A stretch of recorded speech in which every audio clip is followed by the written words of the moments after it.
you go through your year, you go through your life, you go through your weeks, and you kind of forget all of the things that you've accomplished. You forget all of like the things that you've survived, that you've been through, that you've raised children, that you got a new house, that you've changed jobs when you were unhappy, like all of the victories in life that we don't really celebrate ourselves enough for. It's nice to make like a list of all the things, like, okay, here I was a year ago, and what have I accomplished this year? Or what have I survived this year? What have I been through? It doesn't have to be an accomplishment. It's like, I was here for my friend, I got her through her divorce, or I was here for my other friend who went through a really difficult time. Like all of the ways that you've been purposeful in your life and had meaning, and been able to share your joy or spread joy or comfort to anyone in your lives, like all of those things count. And we don't really kind of take stock, like, it should be like your taxes. I think we should all be reminding ourselves of how much we've endured and how much better we're hopefully getting at being alive and as a human being. Like,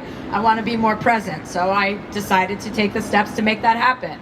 I want to get off my phone. I've decided to take the steps to make that happen. All of those things matter, I think. Was it an emotional experience doing that? And did it feel different writing that part, especially the final chapter? Did that feel any different than saying it out loud for the audio version?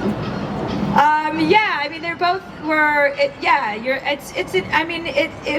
was emotional. I mean, I don't know that I was, crying in that sense, but I was very prideful. Like, look at you, set out to do what you wanted to do, and you're still willing to learn, and you're still willing to grow and be accountable for the times where you do screw up a little bit, to take stock of it. It's okay that we all mess up. We all are going to, but to like not take yourself so seriously that you self-immolate after that. You're like, okay, I messed up. Now here's another opportunity to do better. And so it's very uplifting, and it was very uplifting to even have that self-reflection about myself, because now I'm in a place in my life where I do feel pretty solid. I do feel like I've been through a lot of, stuff that I wouldn't necessarily, I don't have to go through again.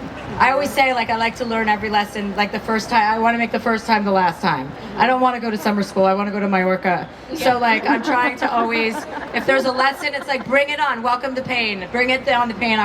The quicker I move through this in a really healthy, honest way, then the quicker something beautiful is around the corner. And that's life. And we sometimes get so mired in the everyday that we forget about all the beauty that is surrounding us and all the beautiful people that are surrounding us.